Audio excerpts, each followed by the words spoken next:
It has been yet another whirlwind day for Tim Lambesis. We were just talking yesterday on the show about a new interview that was just posted earlier this week that Tim did where he was talking about his marriage and how the drama from that sort of spilled over into As I Lay Dying. He was trying to do a lot of self-reflection, things like that. I guess basically working towards another redemption arc. I'll put a link to that video down below if you want to check that out. But then today, everything once again has come crashing down for Tim, beginning this morning when a video was leaked online of Tim getting physical with his dog at home. And then just a few hours after that, we got a statement from his now ex-wife, Dany, regarding the newly leaked video, as well as Tim at one point had put out a statement where he was saying that he had a restraining order against her. There was a domestic violence investigation against her. In Dany's new statement today, she came out and said none of that is true. She claimed that her original statement about Tim not abusing her was false, and it was written by him, by Tim and his new managers. But before we get into all that, we will start with the dog video. I'm just going to show you a censored version. It will be blurred. There is a link to the Lambgoat article where they show the video if you want to see the full thing uncensored. But a real quick background on it, if you have not seen or heard about it yet, the video was leaked this morning showing Tim mistreating his dog on two separate occasions. It's one video, but it looks like it's two different instances clipped together into one. Here's the video.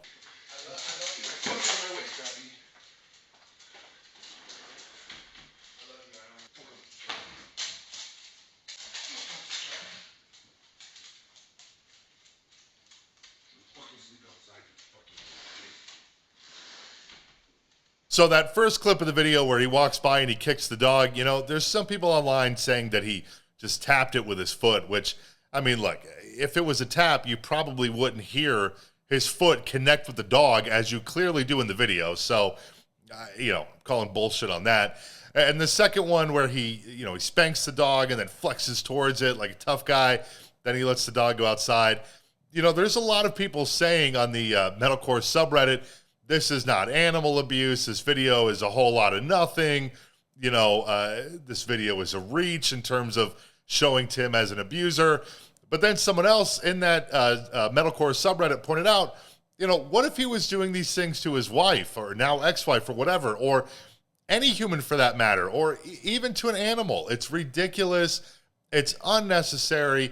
It's fucked up, especially when you mixed, you know, this video in with everything else that's happened these last few months with the mass exodus of the band and the Hitman thing, all that stuff. I mean, it's just, it's so not a good look for Tim. You know, and then in that video yesterday, you know, again, talking about his marriage and how the drama was, you know, affecting the band and he was really struggling and a lot of anxiety, things like that.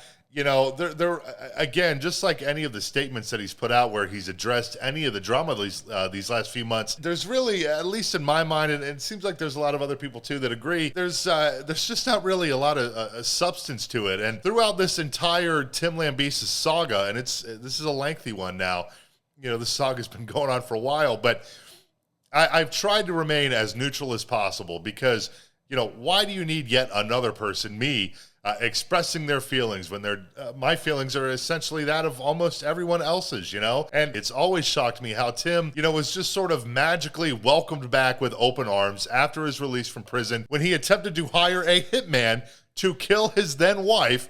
I mean, I feel like I've seen various, not even just musicians, but just, you know, celebrities or whatever get canceled for far less. And I'm not saying I don't support second chances, because I do believe in second chances and people changing and things like that.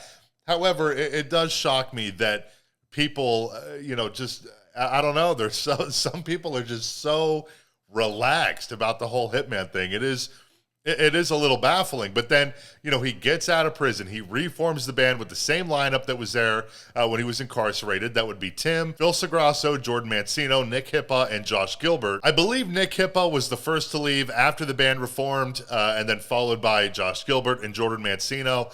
If I recall, I think both Josh and Jordan left the band around the same time. And then that just left Tim and Phil Segrasso as the band's only remaining classic members.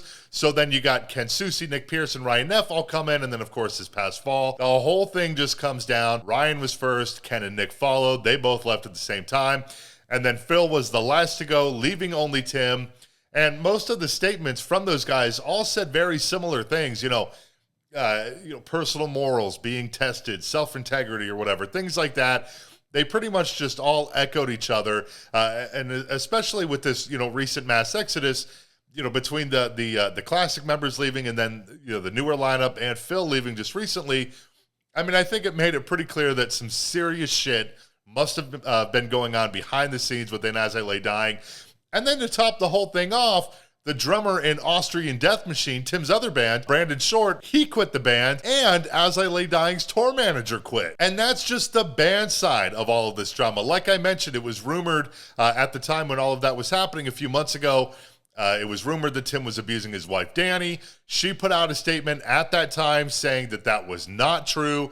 And then, of course, we had those videos of the two fighting that surfaced online just before Thanksgiving. And between those videos of them fighting and this new dog video, there was some speculation that Dany was the one leaking the videos. But now she, like I mentioned, has released a new statement today on her Instagram, not only denying that she is the one who leaked any of the videos, but also saying that her statement defending Tim was false. It was written by Tim and his managers. And on top of that, Tim's claims of having a restraining order against her and all that, like I mentioned, the domestic violence investigation against her, all that stuff is not true. Here's what Dany says in her new statement. I did not release the videos that have come out of Tim Lambesis, not the ones that were released in November, nor the ones that were released today. Out of respect for me, I'm asking whoever is leaking videos to please stop. I will no longer stay silent out of fear of Tim. The lies being told by him in his last statement and in this recent podcast are deliberate attempts to cover up the truth and play victim using typical Darvo tactics. There was never a domestic violence investigation against me, nor was there ever a restraining order placed against me. This is public information anyone can access online. The videos that Tim claims to have of me quote-unquote abusing him are instances of self-defense and outbursts against his ongoing physical and mental abuse and repeated infidelity with hundreds of people. The statement I released on October 24th defending his abuse was drafted up by him and his new quote-unquote managers to protect his career and public image, which I have proof of. Tim has continuously tried to intimidate me, bribe me,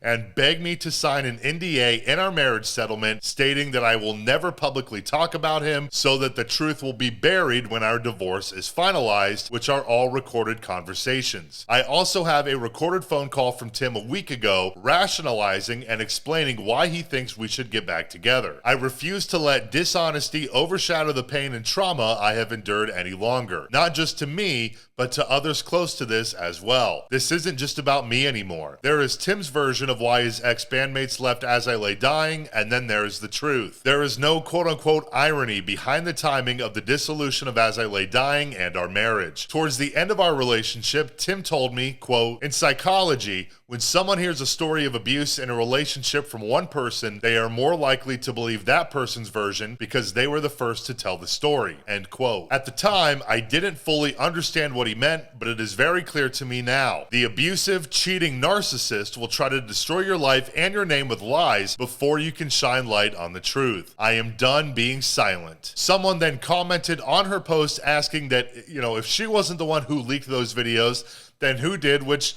to be fair, is a valid question. Here's what she replied with. According to a close source, Tim has allowed one of his quote-unquote employees to hack into our home surveillance home base. Not sure if this is true or not, but that is my guess. I also shared some videos to a handful of trusted friends when I was terrified of him, which bums me out if they had leaked. But there are videos leaked online that I did not share with anyone. I will say, regardless of whoever leaked those videos, it really does not paint Tim in the best light, especially when you couple it with everything else that has happened over these last few months, going all the way back to the whole Hitman thing.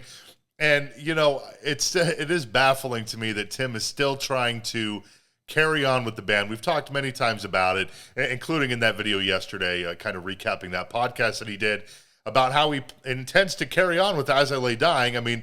you know, like I've said before, they're doing Rockville this spring, at least as of now. Although I wouldn't really be surprised to see that band get removed from the festival. You know, with everything, I mean, it's just been this huge snowball.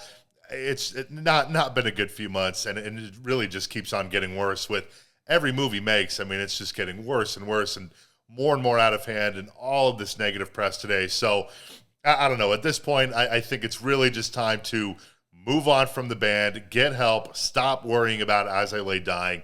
I think we are way past that point, at least for now. You know, everybody was already forgiving enough coming out of the whole Hitman situation. And if it would have stayed drama-free when he got out of prison and, you know, the band would have just carried on, then everything would be all good. I mean, look at the business that As I Lay Dying was doing up until just recently. I mean, selling out shows, doing big festivals. They were going to do a big European tour when all this stuff happened. So people still very much into that band, very supportive. You know, I think a lot of people did give Tim that second chance, but you know, how many chances can you possibly give someone? He really needs, in my opinion, to slow down and get some help and really figure some shit out before carrying on. But who knows? We'll see what happens. He still has yet to address any of this. If he does, we'll talk about it then. But for now, that's all I got for you. Thanks so much for hanging out. Feel free to drop a like and subscribe below if you feel like it, and I'll see you next time.